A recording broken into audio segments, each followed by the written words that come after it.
أعوذ بالله من الشيطان الرجيم. بسم الله الرحمن الرحيم. الحمد لله رب العالمين، والصلاة والسلام على سيد المرسلين وعلى آله وصحبه أجمعين. رب اشرح لي صدري ويسر لي أمري wahlul 'uqdatam min lisani yafqahu qawli. Subhanaka la ilma lana illa ma 'allamtana innaka antal alimul hakim. Wala haula wala quwwata illa billahil aliyyil azim. Kitab Faridatul Faraid, muka surat 12, baris yang ke-15 daripada atas. Muka surat 12, baris yang ke-15 daripada atas. Qala al-muallifu rahimahullahu ta'ala, wa nafa'ana bi'ulumihi amin. Maka diketahui daripada demikian itu, demikian harus pada akal bagi Allah Subhanahu wa ta'ala memperbuatkan tiap-tiap mungkin ataupun meninggalkan perbuat tiap-tiap mungkin. Diketahui bahawa Allah Subhanahu wa ta'ala tiada wajib atasnya, atas Allah Subhanahu wa ta'ala tiada wajib memperbuat sesuatu daripada mungkinat. Harus Allah memperbuat dan meninggalkan perbuat tiap-tiap mungkin. Diketahui daripada demikian itu bahawasanya Allah Ta'ala tiada wajib atasnya, atas Allah, tiada wajib pada akal atasnya, atas Allah memperbuat sesuatu daripada mungkinat. Harus Allah perbuat ataupun Allah meninggalkan perbuat. Diketahui daripada harus Allah memperbuat, harus pada akal, dan harus Allah meninggalkan perbuat. Diketahui bahawa akan bahawasanya Allah Ta'ala tiada wajib atasnya, atas Allah tiada wajib pada akal memperbuat sesuatu daripada mungkinat. Dah harus perbuat kan? Mana tak wajib dah perbuat. Gitu. Bicara sifat harus pada akal. Harus pada akal kita Allah memperbuat tiap-tiap mungkin ataupun Allah meninggalkan perbuat. Allah buat, akal boleh terima, itu harus pada akal. Allah meninggalkan perbuat, harus pada akal, akal boleh terima. Diketahui daripada harus ni akan bahawa tiada wajib atas Allah memperbuat. Apa ada ni? Dah harus Allah perbuat, maknanya diketahui daripada harus Allah perbuat, diketahui akan bahawasanya tiada wajib atas Allah memperbuat.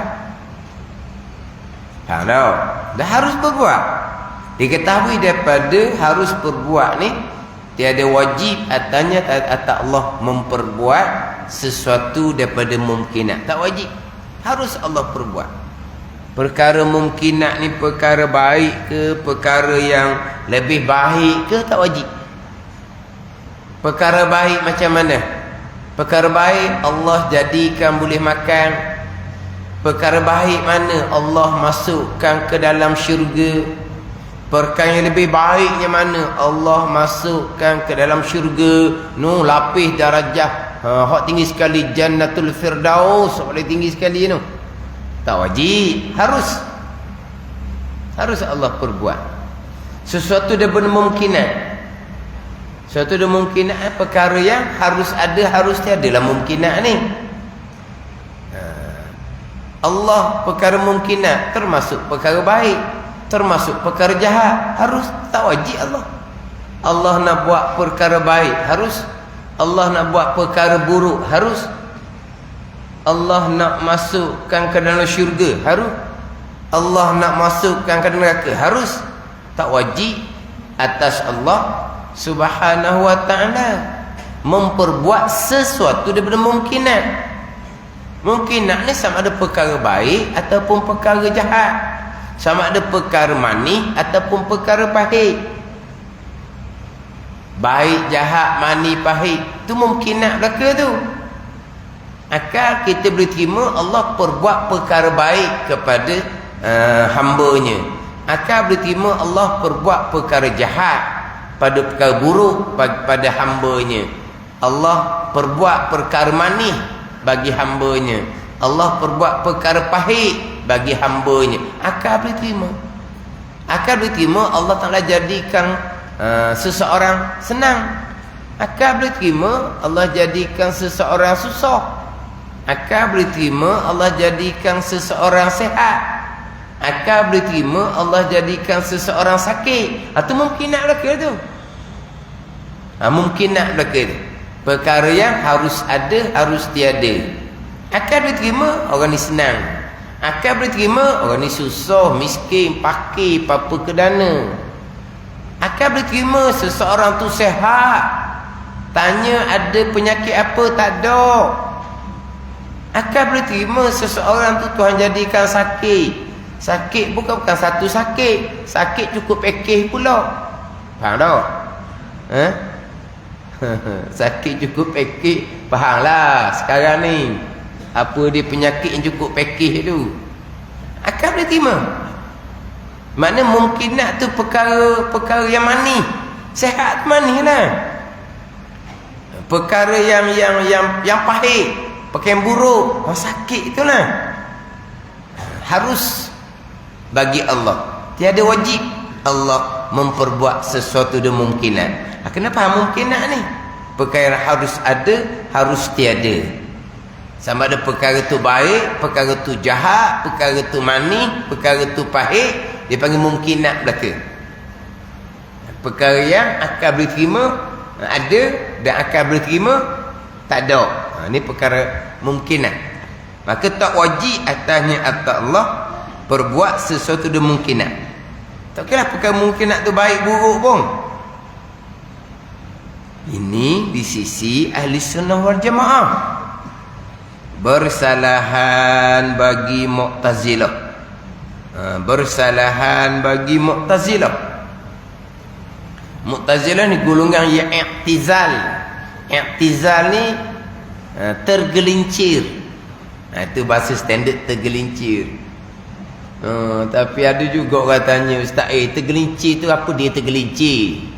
Allah kata tergeleho. Tergeleho tak faham pula dah. Dah tergelincir, tergeleho. Mana? Patoriok apa boleh? Dah gelecoh.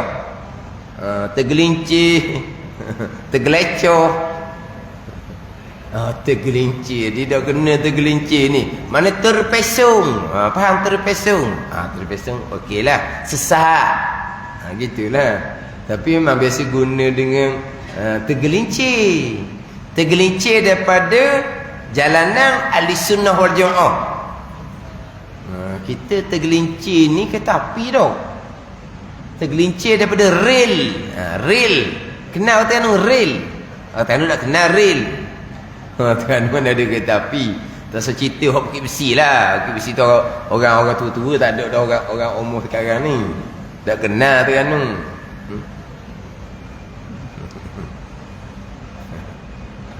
Dengar dia tuang dia marah ni. Tapi marah bukan marah sungguh lah, tuan dengar. Orang tengah nak naik kereta api, pergi Pasir Mah, pergi Tupak naik kereta api, lepas tu balik semula. Mak dengar dia tuan dia marah. Tak apalah, tuan dia dengar semua tak apa. Gi Pasimah wak benda nak naik kereta api. Naik kereta api, siapa balik Pasimah, naik kereta balik kan. Dah bawa budak-budak, sukalah budak-budak. Lalu kok ni. Ni, jalan lalu. Sukalah budak-budak. Tapi lah orang kata kan. Dia pernah buat gitu. Mana di Pasimah ada tupak. Tupak ada tau. Tupak ada. Pasimah naik sampai ke turun mana tak tahulah, adalah. Ada perjalanan dia tu. Turun tempat turun tu pula adalah tempat sedap makan. Tempat sedap makan. Maknanya setakat nak bawa anak makan angin, makan angin. Makan angin kereta api. Teranum di darat. Isi RA nantilah insya-Allah. Isi RA nantilah. Teranum tak darat dah lah. Saya naik kereta api, hak biasa masa dulu golok ke Yala lah. Lagi foto ni naik kereta api golok ke Yala. Tu jelah. Tahulah naik kereta api. Golok ke Yala. Naik kereta api. Sekali tu sampai ke Bangkok. Sekali tu. Sehari semalam sampai ke Bangkok. Pernah lah. Tu jelah. Naik kereta api sampai ke Bangkok. Pergi ke Bangkok naik kereta api, balik naik bah. Jalan-jalan. Sebab ada kawan-kawan hok duduk di pondok di Malaysia ni, orang Bangkok. Gilah Bangkok. Orang Melayu lah. Orang Melayu. Orang Melayu di Bangkok. Ada naik kereta api. Tak kenal orang kita. Dia panggil apa? Rail. R-E-L ada. Rail. Gelincir tu gelincir daripada rail kereta api kan. Mana kita tergelincir, kalau kita nak guna boleh lah. Tergelincir daripada rel ahli sunnah wal jamaah. Gitu lah. Jadi orang yang Mu'tazilah, orang yang i'tizal, tergelincir, terpesong, sesat daripada jalanan akidah ahli sunnah wal jamaah, akidah Al-Quran dan hadis. Tetapi golongan yang Mu'tazilah ni, mereka mengatakan mereka lah jalanan Nabi SAW. Mereka lah jalanan Nabi SAW. Pada ni kita buat bandingan beginilah. Buat ajaran sesat, mereka tidak mengatakan mereka sesat, bahkan mereka mengatakan kita yang sesat, kita yang salah. Gitulah. Bukan kata golongan ajaran sesat, turutlah kami ajaran sesat. Dia tak kata gitu, kamilah ajaran sebenar, kamilah ajaran isi. Hak duk kamu belajar majlis surah tu kulit, dia kata. Kami ajaran isi. Dia nak isi kulit tak ambuh. Dia nak isi je kulit tak ambuh. Jadi kulit ada tubuh dia jual atau di hospital. Ambil isi je, ambil daging je. Kulit tu mahal tu, hospital nak pakai tu. Jual kulit ada, dia nak isi. Nanti saya kata isi sungguh isi neraka. Maknanya mereka kata mereka ajaran sebenar. Mu'tazilah pun samalah. Siapa yang menyatakan mereka Mu'tazilah? Ulama-ulama ahli sunnah lah yang menyatakan mereka ni Mu'tazilah. Bukan mereka yang mengaku mereka Mu'tazilah. Dan golongan Mu'tazilah ni terkadang mereka mendatangkan dalil ayat Al-Quran. Dan macam mana pula dia katakan Mu'tazilah? Mereka berdalilkan pada ayat Al-Quran, salah pemahaman, salah pengertian. Ni. Yang mana kalau kita belajar kitab-kitab besar tauhid ni, ulama-ulama akan datangkan apakah hujah Al-Quran pandangan Mu'tazilah. Kemudian kena ingat ni, Mu'tazilah ni bukan hanya satu golongan. Dalam Kamus Marbawi mengatakan Mu'tazilah pecah kepada 20 golongan. Dalam Kamus Marbawi, Kamus Arab kepada bahasa Malaysia. Mu'tazilah di dalam tu Dalam kaum Mabrawi mengatakan ada 20 gulungan, 20 puak. Jadi mereka ni Mu'tazilah ni, mereka terpesong pada satu-satu pegangan yang lain-lain antara satu sama lain. Ada ni, bukan satu pegangan. Satu-satu pegangan golongan yang terpesong ni tak sama. Tapi kalau dalam kitab-kitab mereka mendatangkan satu-satu pegangan yang terpesong tu, apakah dalil ayat Al-Quran mereka? Ulama datangkan dalil ayat Quran mereka, dan ulama pun mendatangkan salah pahaman mereka tu di mana. Apakah maksud ayat tu yang sebenar? Macam mana satu-satu ayat nak dihimpunkan dengan ayat yang lain? Sebab Al-Quran ni terkadang ditafsirkan dengan ayat-ayat Al-Quran yang lain, dihimpunkan dengan ayat-ayat Quran yang lain. Lepas tu kita satu ayat Al-Quran kita tak boleh nak menetapkan, sebab Al-Quran ni banyak, maka kena himpunkan antara satu ayat dengan satu ayat. Contohlah ayat yang menyatakan kesemua datang daripada Allah, ayat yang menyatakan yang baik daripada Allah, yang buruk daripada engkau ya Muhammad. Macam mana pula ayat hak Tuhan belaka, ayat pula hak baik daripada Allah, yang tak baik datang diri engkau sendiri. Nak kira macam mana? Ayat hak Tuhan belaka tu pegangan, ayat yang baik daripada Allah, yang tak baik daripada diri engkau sendiri, itu adab percakapan. Jadi ulama pun dia menghimpunkan satu ayat dengan satu ayat yang lain. Terkadang Mu'tazilah ni dia hanya pakai satu ayat, dia meninggalkan ayat yang lain. Macam contoh saya dah ulang sokmo tu, kita baca Fatihah, Alhamdulillahi Rabbil Alamin. Alhamdulillah tauhid uluhiyah, Rabbil Alamin tauhid rububiyah. Mana pun hak Tuhan belaka. Lepas tu iyyaka na'budu wa iyyaka nasta'in. Akan dikau ni kami yang sembah, akan dikau ya Allah kami yang minta pertolongan. Alhamdulillahi Rabbil Alamin, hak Tuhan belaka baik buruk. Tiba-tiba kami yang sembah, kami yang minta pertolongan. Nampak berlawan, bertanakut, berlawan ayat Quran tu. Ayat Al-Quran berlawanan, mustahil sama sekali. Ulama pun himpunglah. Alhamdulillahi Rabbil Alamin, hak tu hakiki dia. Iyyaka na'budu wa iyyaka nasta'in, kami yang sembah, kami yang minta pun, itu pada zahir dia. Dan kita wajib berpegang hak zahirnya. Hamba ada pilihan, hamba ada perbuatan. Tetapi pilihan dan perbuatan hamba duduk di bawah Alhamdulillahi Rabbil Alamin. Diri pilihan, diri perbuatan hamba hak Tuhan juga. Itu cara. Pandai ni, cara ulama himpun, ambil pegangan dalam ayat Al-Quranul Karim. Kita nak ambil sendiri tak pandai. Pandai ni. Itu satu ayat, satu surah, ayat yang berlainan. Satu ayat. Wa ma ramaita iz ramaita walakinnallaha rama. Tidak melontar pasir engkau ya Muhammad ketika engkau lontar, akan tetapi Allah Ta'ala lah yang memasukkan kafir, yang memasukkan pasir ke dalam mata orang kafir di peperangan Hunain dengan Puak Hawazin selepas pembukaan kota Mekah tu. Tidak melontar pasir engkau ya Muhammad ketika engkau lontar, tidak melontar ketika engkau lontar. Tengok warna pula. Engkau tidak melontar pasir ya Muhammad, engkau tidak lontar ketika engkau lontar. Engkau tidak lontar ketika engkau lontar. Walakinnallaha rama, akan tapi Allah yang melantar pasir, Allah yang memasukkan pasir ke dalam mata orang kafir. Tapi ayat tu tidak melontar pasir engkau ya Muhammad ketika engkau lontar ya Muhammad. Mana?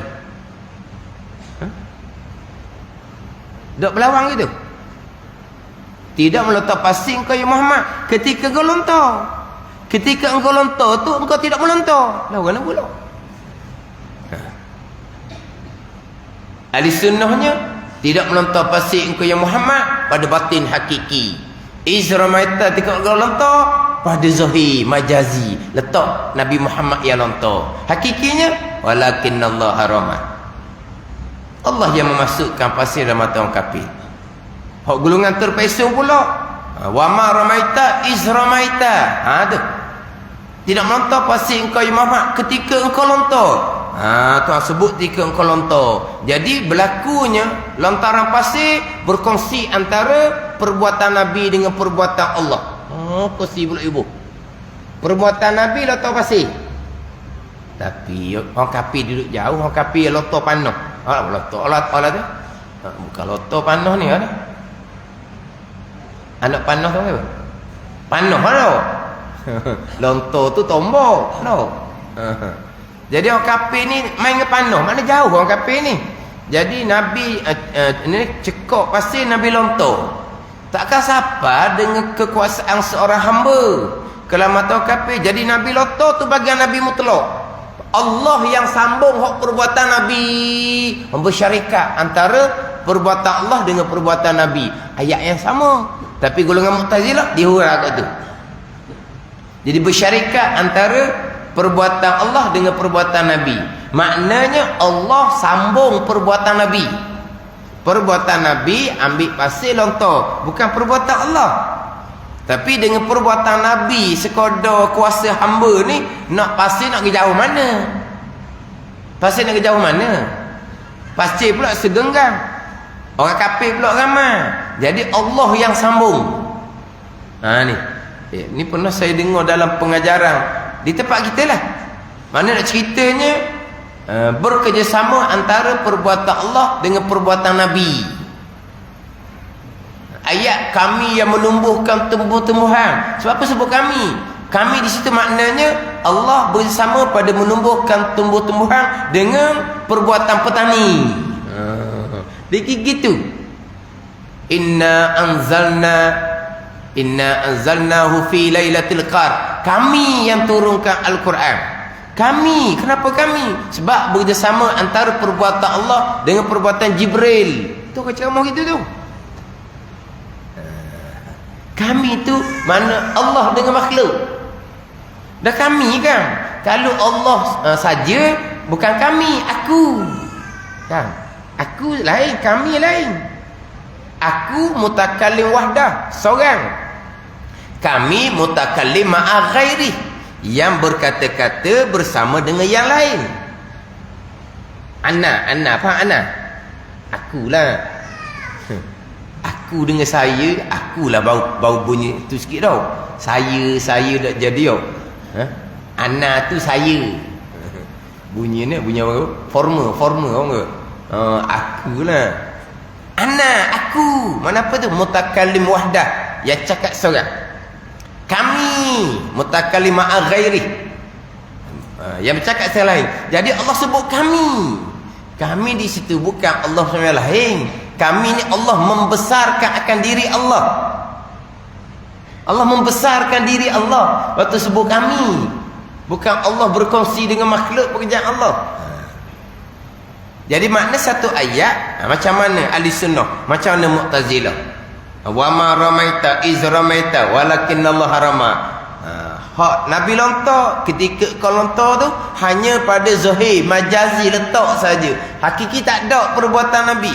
Semua yang berlaku tu adalah perbuatan Allah Subhanahu wa taala. Ini ahli sunnah. Ada ni. Jadi Mu'tazilah ni terkadang ayat Al-Quran, ayat yang sama, terkadang ayat yang tidak dihimpunkan dengan ayat yang lain.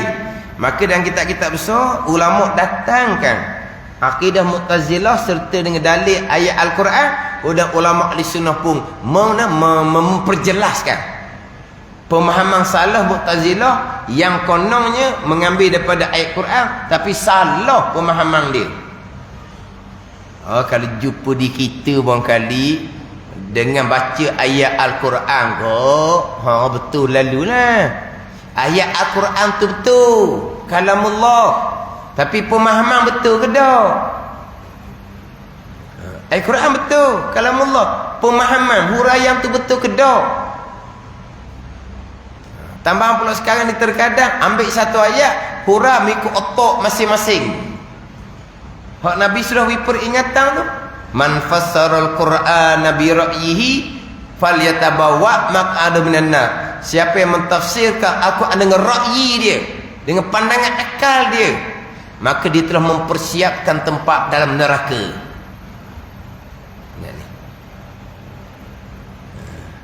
Konon-kononnya kita kena kembali direct pada ayat Al-Quran. Mu'tazilah pun memakai dalil ayat Al-Quran, tapi salah pemahaman. Kemudian satu-satu Mu'tazilah tu pula, mereka terpesong dalam satu-satu pegangan, bukan semua pegangan, pada satu-satu golongan, pada satu-satu puak. Dan mereka pula dari segi pekoh comel, bukan mereka terpesong habis, tapi bila terpesong pegangan, tutup buku lah. Tapi nak ceritanya terkadang hak Mu'tazilah ni terkadang kitab-kitab karangan yang lain comel, kadang-kadang dijadikan tempat rojokan kepada ahli sunnah. Itu yang dah pelik.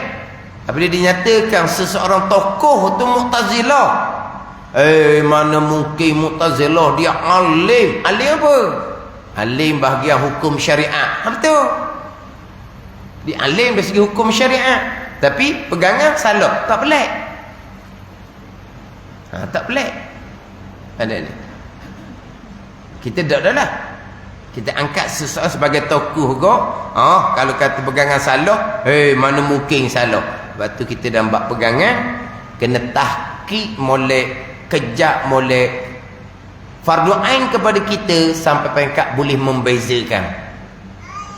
Yang ada fardu ain kepada kita belajar tauhid sampai peringkat tahqiq. Kalau dah tahqiq ni jelas, nyata, cerak, pasti, tak ada dah kelam, tak ada dah sama-sama, tidak ada. Itu fardu ain kita. Bukan setakat tu, sampai peringkat kita boleh membezakan. Ni akidah yang sebenar, ini akidah yang i'tizal, yang terpesong. Ada kena tangga tu baru lepas fardu ain kita. Sebab terkadang kita boleh terpengaruh dengan ketokohan seseorang, dengan kemasyhuran seseorang. Kita terpengaruh dengan ketokohan, kemasyhuran, kepetohan. Kepetohan pun orang mudah terpengaruh. Sekarang ni nak cari orang yang petoh, orang yang pandai pidato. Orang sekarang ni ada kita berkira kepada kepetohan, kira kepada sebenar ke tak sebenar, kira sebenar ke tak sebenar. Orang yang petoh pidato ni, hak ni terkadang kita boleh terpengaruh.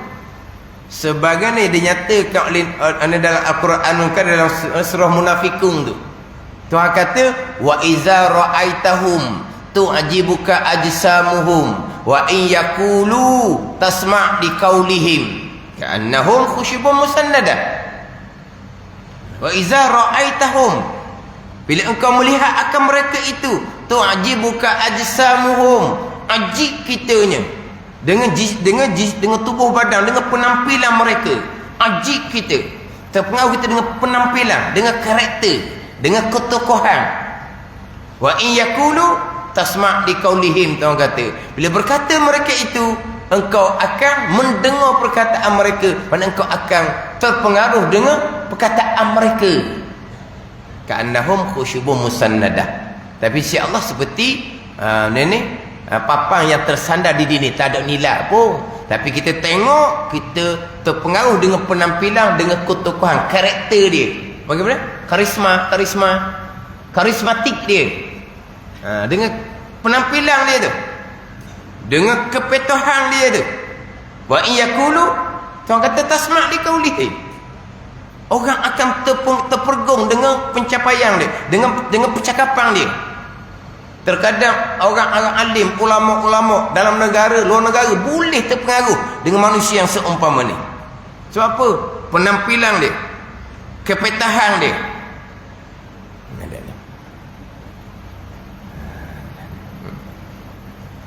Jadi kita ni kadang-kadang dengan ketokohan, kemasyhuran, dalam bab pegangan tetap salah. Tokoh besar mana pun salah, tetap salah. Tapi dia tokoh dalam satu-satu bidang, mungkin dalam bidang pekoh ke, mungkin ada ni. Macam ulama-ulama Mu'tazilah terdahululah, bukan sebarang-sebarang orang. Bukan sebarang-sebarang orang.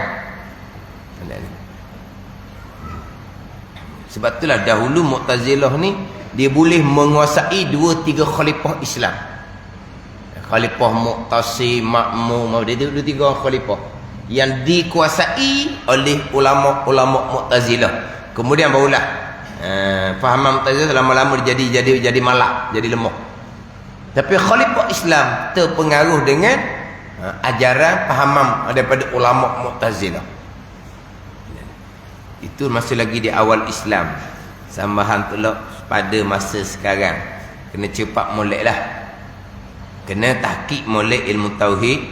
Kemudian sampai peringkat kita boleh membezakan.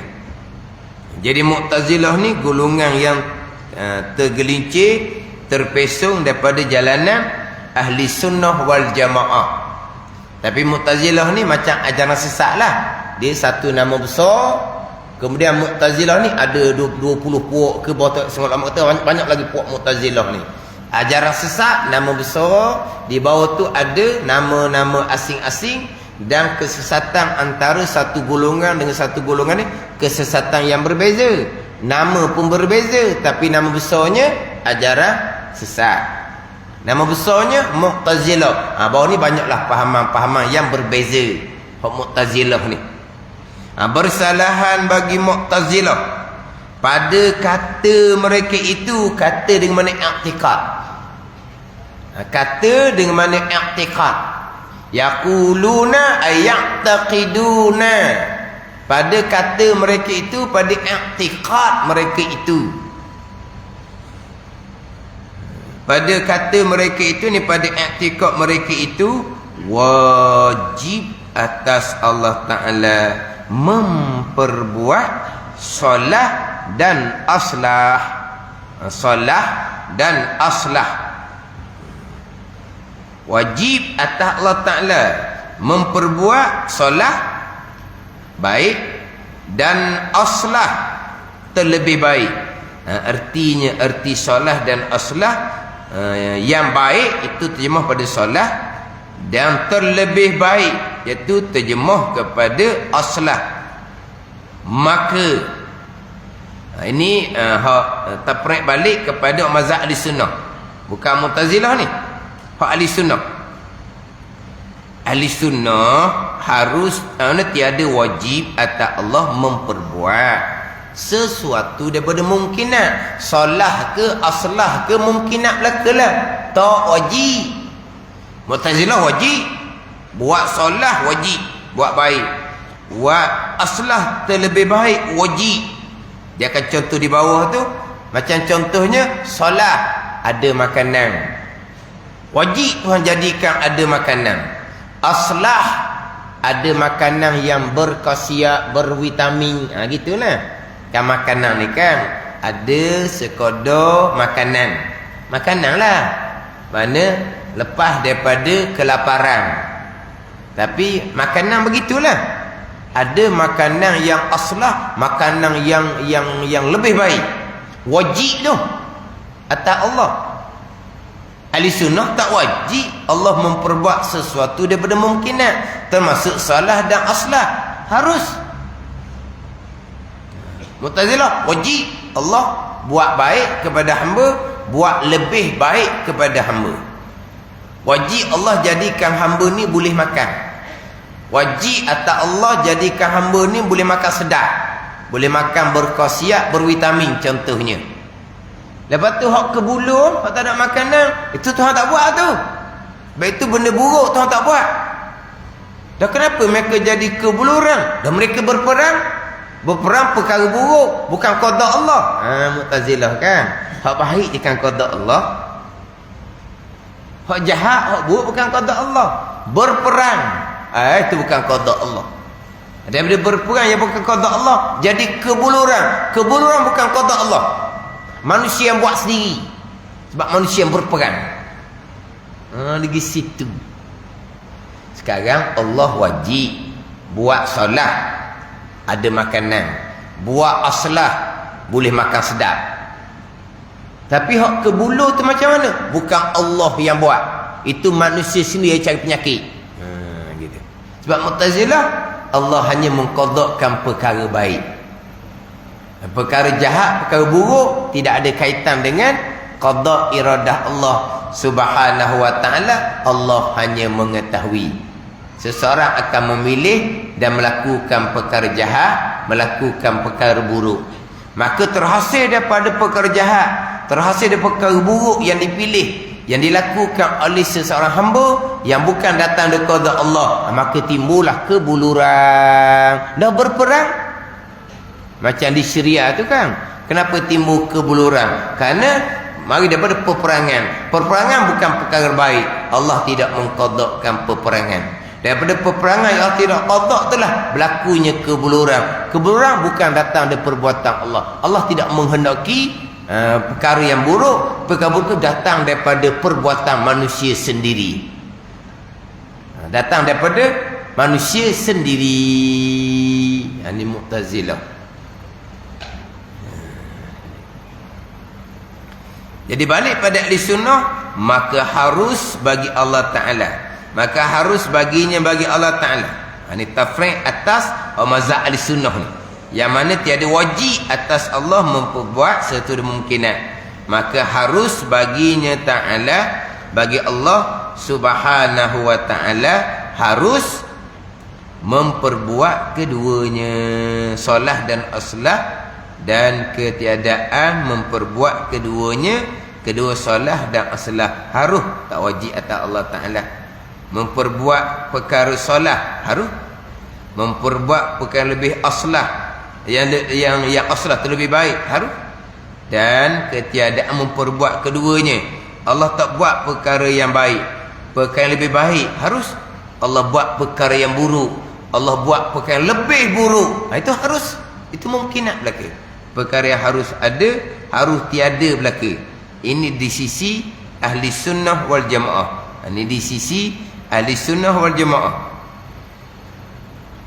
Kemudian nak jelas pula apa dia makna solah, apa dia makna aslah. Dan solah itu, kita baca, dan solah itu, dan solah itu, saya ni aslah belaka ni.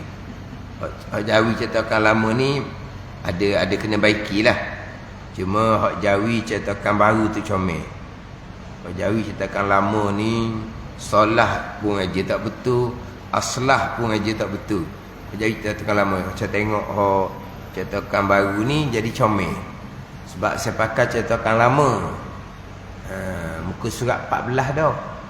Cetakan baru surat 12 tadi kan. Saya muka surat 14. Saya habis cepat kitab ni surat 14 dah. Pakai hak cetakan baru muka 12, ketinggalan. Dia jauh ini muka lain-lain.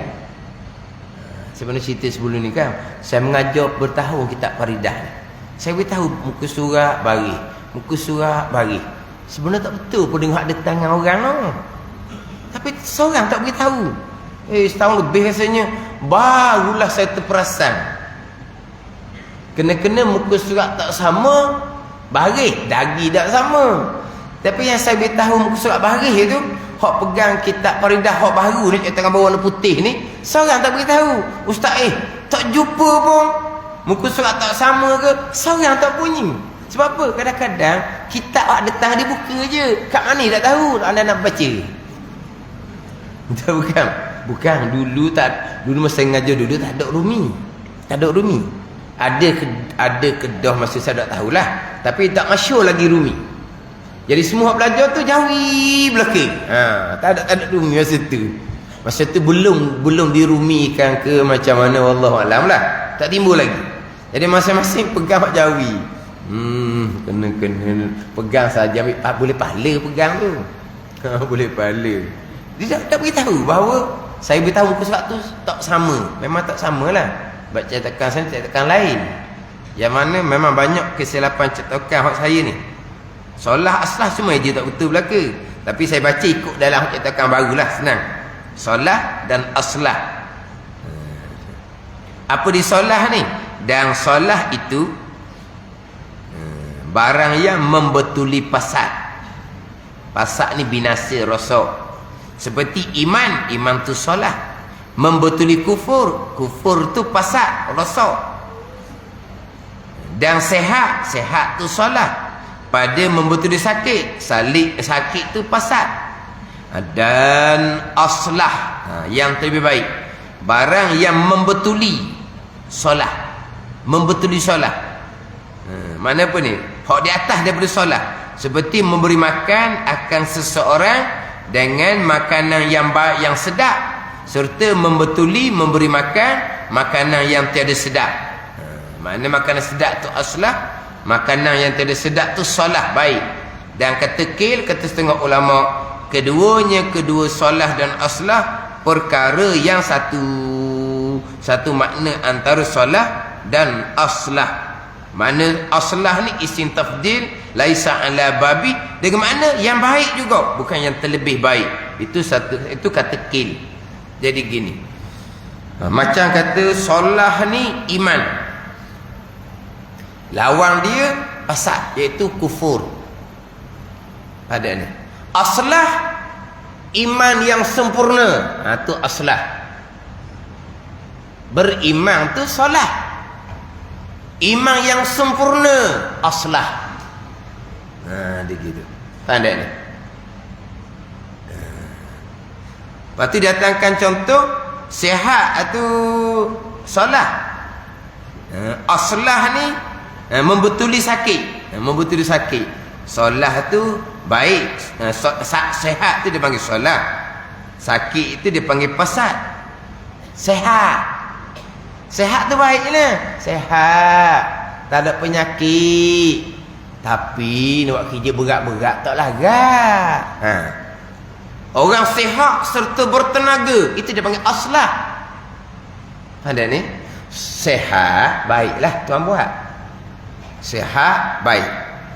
Hak aslah terlebih baik, sehat dan bertenaga. Kan ada orang tua-tua kan, alhamdulillah sehat, tak ada penyakit. Tapi tak bolehlah nak jalan jauh-jauh, nak ke mana-mana payah sikit lah. Sebab dia tak boleh nak jalan jauh-jauh. Sakit ke? Tak ada sakit. Tak ada sakit apa pun. Dah, oleh kerana dia sudah berusia, jadi tenaga dia kurang. Sehat ke tak? Sehat, itu solat. Tapi bertenaga ke tak? Tidak, solat je lah. Sehat serta bertenaga, aslah dia panggil. Itu bandingan lah pada ni.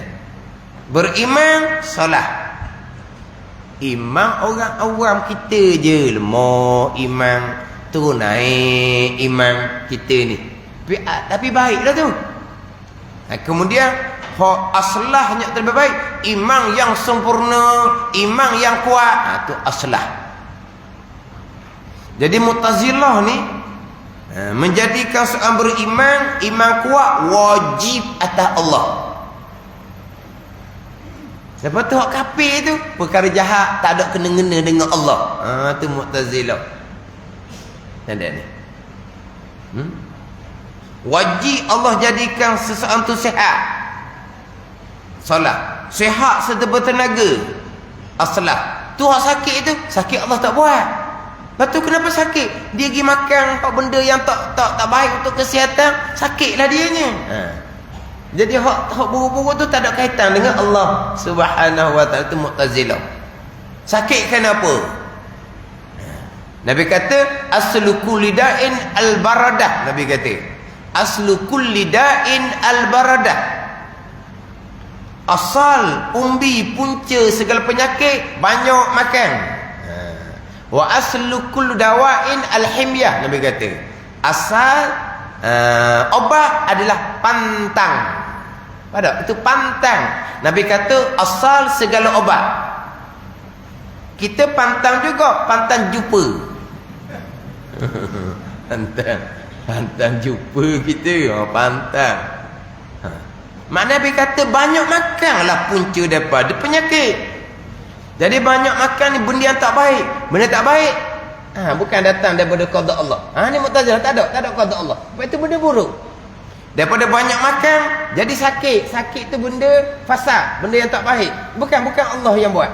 Bukan Allah yang mengqadakan. Dia sendiri yang banyak makan yang mana makan ikut suka tu. Ahli sunnah dah Allah jadikan baik ke, terlebih baik ke, jahat ke, buruk ke, harus bagi Allah. Dengan bahawa akal boleh terima. Tak wajib Allah buat perkara baik kepada hamba, buat lebih baik kepada hamba. Harus pada akal. Allah memperbuat sesuatu daripada mungkinat. Ini kita bicara berulang kali dah, 2 minggu dah kita bicaranya. Ini dipanggil hukum akal zati, hak asal. Tapi kalau kita balik kepada qada azali, Allah qadakan baik, Allah wajib buat baik. Allah qadakan jahat, Allah wajib buat jahat. Allah qadakan manis pahit, Allah wajiblah buat sampai masa manis dan pahit. Itu kalau tilik pandang kepada qada iradah, qadar iradah Allah Subhanahu wa taala. Qadar iradah Allah Subhanahu wa taala. Sebab kita surah Iman ni qadar dan qada. Jadi qadar iradah Allah, kehendak, ketentuan, ketetapan Allah yang bersifat dengan iradah, muwafaqah dengan ilmu. Ada ni muwafaqah dengan ilmu. Jadi sampai masa bagaimana Allah qadarkan, wajiblah berlaku perkara tersebut. Siapa yang melakukan, ia semuanya dah datang daripada perbuatan Allah Subhanahu wa taala yang bersifat dengan kudrah. Ni tilik pada pandang, tilik pandang pada ni. Tilik pandang kepada qadar iradah, dipanggil takhsis iradah. Dan tilik pandang kepada ilmu Allah Subhanahu wa ta'ala, tilik pandang kepada janjian ayat Al-Quran. Macam kita bicara dahulunya berulang kali, dari segi hukum akal atas kekuasaan Allah, orang yang beriman beramal soleh di hari akhirat, akal boleh terima Allah bubuh syurga ke, Allah bubuh neraka ke. Orang kafir, orang maksiat, akal boleh terima Allah bubuh syurga ke, Allah bubuh neraka ke. Dah dia baik itu, beriman dan masoleh, beriman dan masoleh hakiki hak Tuhan juga, bukan kat dia pun. Allah nak bubuh di mana, syurga neraka, hak dia juga. Dah tu kafir, patut ahli maksiat, dah kafir maksiat pun qada Allah juga. Patut Allah nak bubuh mana, hak dia. Bu syurga pun syurga hak dia, bu neraka pun hak dia. Ni kira pada asal. Kira kepada Quran janji macam mana? Mana surah Bayyinah tu lah, ada baca semua tu. Innal ladzina amanu wa amilus solihat. Macam mana ayat janji Al-Quran? Innal ladzina kafaru min ahlil kitabi wal musyrikina fi nari jahannam khalidina fiha abada. Tengok Quran sebut macam mana? Orang beriman beramal soleh Tuhan sebut macam mana? Syurga. Maka bila Quran sebut gitu, orang beriman beramal soleh wajib syurga Allah Subhanahu wa taala. Itu janji Al-Quran. Quran janji tiba-tiba tak berlaku, berarti Al-Quran bohong. Al-Quran kalamullah mustahil bohong. Wajib berlaku sebagaimana Quran beritahu. Dan ni kata harus tilik pada asal, bukan kepada kena qadar iradah ke, ilmu Allah ke, dan tidak tilik kepada janjian di dalam ayat Al-Quran. Ada ni. Ini dia halus sikit lah, nak membezakan antara ahli sunnah yang kata harus kira asal. Kalau balik kepada qadar iradah jadi wajib, balik kepada janji Al-Quran jadi wajib. Wajib akal aridi atau dipanggil wajib syarak. Ini pun semua secara halusi sedikit lah, secara halusi. Tapi kita ahli sunnahnya harus sahaja Allah memperbuat perkara baik, perkara lebih baik, perkara jahat, perkara buruk, harus atas Allah. Mu'tazilah tak, perkara buruk, perkara jahat mustahil atas Allah perbuat. Perkara baik, perkara lebih baik wajib atas Allah Ta'ala perbuat. Tu Mu'tazilah. Hak baik-baik tu wajib lah ke Allah perbuat. Nanti bicara melantik rasul di bawah nanti. Melantik rasul tu perkara baik, wajib Allah lantik rasul. Hak di sunnahnya lantik rasul adalah sesuatu daripada mungkinat. Harus pada akal Allah lantik rasul, harus pada akal Allah tidak lantik rasul. Harus. Tapi yang berlakunya itulah qadar qada Allah. Allah lantik rasul untuk memudahkan manusia menerima agama Allah Subhanahu wa taala. Tapi harus saja akal boleh terima Allah tidak putuskan rasul, tapi manusia beriman dan beramal soleh. Akal boleh terima walaupun tanpa rasul. Tapi hak yang Allah qadar qadakannya Allah lantik rasul, harus bagi Allah Subhanahu wa taala. Allah lantik rasul, siapa di kalangan orang Mekah beriman Allah telah tetapkan pada azal. Siapa ahli Mekah yang kekal kafir Allah tetap dah pada azal. Allah lantik rasul tu pun qadar qada Allah. Yang beriman ikut pun qadar qada Allah. Yang kufur pun qadar qada Allah. Cuma untuk mempermudahkan Allah lantik rasul. Itu saja, harus bagi Allah. Jangan pula faham yang terpeso, kalau Allah telah mengqadarkan segala-gala, Allah telah menetapkan segala-gala pada azal, baik ataupun jahat, apa perlu lagi Allah utuskan rasul? Apa perlu lagi Allah utuskan rasul? Berarti Allah utuskan rasul ni Allah belum tetapkan lagi siapa yang beriman, siapa yang kufur. Allah tak tetapkan lagi. Sebab tu Allah utuskan rasul. Dia ceramah gitu. Kalau Allah telah qadarkan segala-gala perkara, beriman ke tak beriman ke, apa perlu Allah utuskan rasul? Allah utuskan rasul qadar dan qada. Allah jadikan di kalangan Mekah beriman dan tidak beriman qadar dan qada. Itu sahaja. Allah utuskan rasul, itu kehendak dia, ada hikmah dia. Bukan makna Allah utuskan rasul ni sebab Allah belum kehendak lagi pada azal seseorang beriman ataupun tidak beriman. Dah. Allah telah tetap dah pada azal. Tapi Allah utus rasul ni pun qada qada juga. Hak ikut rasul qada qada bahagian dia. Hak tak ikut rasul qada qada. Hak ikut rasul tu siapa? Hak nak bunuh rasul. Siapa? Sayyidina Umar? Bukan nak bunuh Nabi. Nak bawa pedang nak pergi bunuh Nabi. Orang bertanya nak gimana nak bunuh Nabi? Orang beritahu lah, nak bunuh Nabi. Adik kamu tu ikut Nabi. Dia pusing di rumah adik dia, adik baca Quran. Hak dipukul sekelaminnya. Termasuk adik ipar dia, hak Sa'id bin Zaid itu. Hak salah seorang daripada 10 sahabat yang wajib syurga. Adik ipar Sayyidina Umar tu. Nak bunuh Nabi. Tapi akhirnya jadi orang kanan Nabi SAW. Dah Abu Talib? Abu Talib. Orang bela Nabi. Abang ni. Orang bela Nabi. Tapi bagian dia gitu lah. Itu kerjaan Tuhan. Ramai mana orang Mekah hak bunuh sahabat pada peperangan Badar, peperangan Uhud. Khalid Al-Walid contohnya. Hak bunuh sahabat pada peperangan Uhud.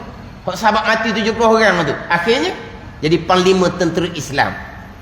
Maklum kisah Ikrimah kan, anak Abu Jahal, pembukaan kota Mekah, dia lari tu kan. Akhirnya menjadi sahabat Nabi sallallahu alaihi wasallam. Ikrimah. Itu bahagian masing-masing.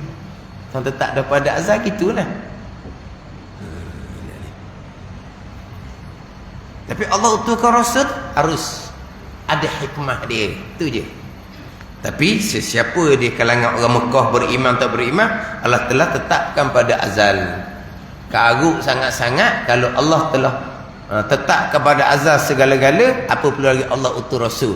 Allah utus rasul dengan makna Allah belum lagi tetapkan pada azal siapa yang beriman, siapa yang tidak beriman. Ini karuk sangat-sangat. Yang bawa semua ni orang yang dianggap sebagai tokoh. Ceramah di mana semua? Ceramah dalam radio. Didengar oleh ribuan jutaan orang. Ada pembetulan ke tak? Tidak ada pembetulan. Tidak ada pembetulan. Itu je. Diperdengarkan rekaman tu tidak ada respon pun. nak perbetulkan balik. Apa? Ini ajaran yang sangat salah. Tersebar dalam radio pula jutaan orang mendengar. Kalau Allah telah tetapkan segala-gala, apa pula lagi Allah utuskan Rasul. Allah utuskan Rasul itu qadar dan qada. Beriman tak beriman, qadar dan qada. Harus pada akal. Allah utuskan Rasul, Allah tidak utuskan Rasul, akal boleh terima.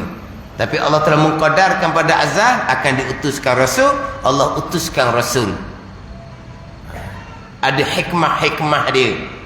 Mana yang beriman tak beriman, Allah telah tetapkan pada azal. Itu saja. Ini beza kita ahli sunnah dengan Mu'tazilah. Segala perkara mungkinat ni harus Allah perbuat, tak wajib Allah perbuat. Dan bersalahan qaul bagi Mu'tazilah, pegang Mu'tazilah pada kata mereka itu wajib atas Allah membangkitkan salah Rasul. Ini Mu'tazilah wajib. Ahli sunnah harus Allah lantik Rasul, ada hikmah-hikmah dia untuk memudahkan orang menerima agama Allah Subhanahu wa ta'ala. Mudah payah menerima agama Allah, tetap qadar dan qada Allah Subhanahu wa ta'ala. Tapi kita ahli sunnah wajib berpegang, hamba ada pilihan dan perbuatan. Walaupun pilihan dan perbuatan hamba tetap qadar dan qada Allah.